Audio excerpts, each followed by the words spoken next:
Happy Wednesday, Sooner Nation. It is time for our question of the day today. And the question today is, who will be the starting outfield for the 2025 Oklahoma Sooner softball team? Before we get started, make sure you check out the Fan Stop at fanstop.com. Sign up for the Shirt of the Month Club. Use code SURGE to get 10% off your first 3 months. Jay, the Sooners have a really good incoming class of 8. Out of those 8, though, there's really just one outfielder amongst that group, and that's Chaney Helton, number 1 player out of the state of Oklahoma. And then you have those who are returning, which pretty much in the outfield, that's Cassidy Pickering, that's Hannah Core, and Maya Bland. And then you all obviously have the transfer of Abby Dayton. So, Jay, what are you thinking as far as the projected maybe outfield for the 2025 season? As of today, July, what are we? July 9th or whatever it is, 8th, 10th, maybe? 10th, whatever. I think you got a few that are probably, that I would say, are penciled in starters. And nothing's like set in stone, I don't think, with Patty Gasso. She's always, the competition's always high to see who's going to get those spots. But I think you look at it, Cassidy Pickering and Abby Dayton, I think, are 2 that are probably going to be starting come next season. So that leaves one open spot, in my opinion. And, you got the options you mentioned. I mean, you got Chaney Helton, Maya Bland, and Hannah Core. Hannah Core coming off another surgery. Not sure how she'll be responding from that, so we'll have to wait and see. If I had to pick right now, I think it'd be between Maya Bland and Chaney Helton. And it's so early to say, but I would probably lean maybe Maya Bland game 1. And that's just an opinion, and it's a very early opinion, but it's going to be a heated battle. I think when you look at the battle series next fall, that is going to be one spot that everybody's watching. And, I would not rule out any other players either, Jeremy. I do think that you look at it, I mean, just look what Jada Coleman did. She came in as a shortstop, and she was a great center fielder.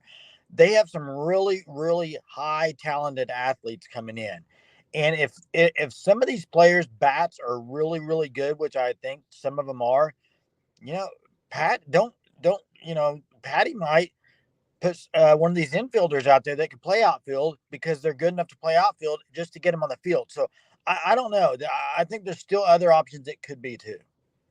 Yeah, I mean, the class coming in is obviously heavy loaded at the middle infield position, and maybe one of those could make the move, and it wouldn't be that big of a deal, kind of like Jada Coleman did. But looking at what OU loses, they lose Jada Coleman and Riley Boone, significant speed in the outfield, but they have brought in some speed. Chaney Helton, elite track athlete as well at Coweta High School. She's definitely got speed. Maya Bland, her entire use this last season was pretty much in a pinch running role. That shows you that she's got a lot of speed. And Abby Dayton is fast as well. So Pickering obviously is not going to be the center fielder. I think we know that. She can play left. She can play right. Cassidy Pickering could also EH some, depending on if Ella Parker plays somewhere else. But so if that happens, then you have another spot out there in the outfield. But I'm with you, Jay.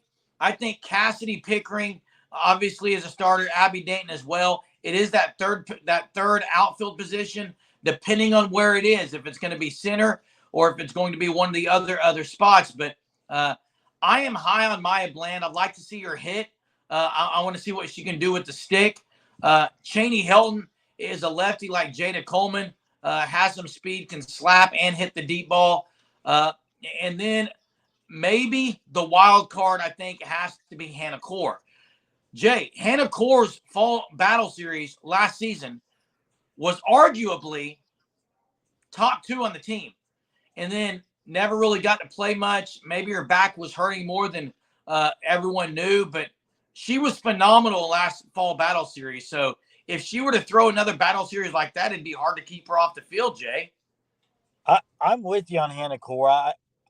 To me, the perfect scenario would be Hannah Core because her battling the injuries would finally get a chance. And yeah, you're right. Her battle series last fall was unbelievable, and people were excited going into the season. And then just kind of the injury bug got her. And I would love to see her healthy and see what she could do, because I think she'd be a really good player. I do think if you look at go look at kind of last few years with Patty Gasso and her lineups, I do think it's going to come down to the batting. I really do. I think all these players can field in the outfield, and I don't think there's a ton of difference between them out there. I think what's going to separate these players on playing time is going to be how they perform at the plate, and you've seen it. You saw it last year with Hodge, really good defender, but they like Torres's bat better, and that's why Torres got the nod. I think it's going to be the same thing in the outfield this year, Jeremy. I think whoever they think is going to give them the best opportunity at the plate, I think that difference between those players is more than the difference of how they field out there. So I think that's kind of going to be the leading factor to who they go with in that spot, Jeremy.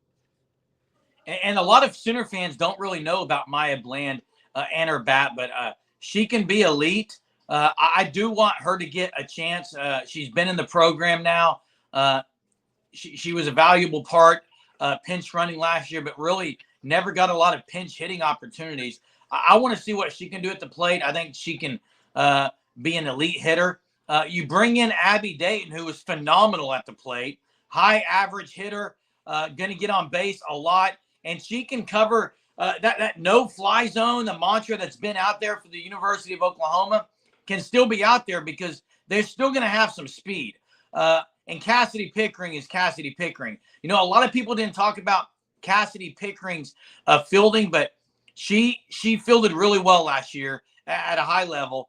Maybe she wasn't a Jada Coleman or Riley Boone, but she can definitely play the position, and it's good that she can play left or right field. But viewers, we want you to drop it in the comments today. Who do you have projected as the starting outfield for the University of Oklahoma 2025 season? That is our question of the day. Again, it's early. It's way too early to probably even be talking about it, but it's fun to do. So we want to hear and see your comments on this video. Thanks for subscribing to our YouTube channel. We appreciate everyone that's subscribed, that's turned on their notifications, that's liked and commented, and we want you to do the same. Question of the day for Wednesday: who will be the starting outfield for the University of Oklahoma next season? Also, check out the Fanstop, fanstop.com. Get on the Shirt of the Month Club. You'll get elite shirts like this. Sign up, use code SURGE, 10% off your first 3 months. We'll see you next time.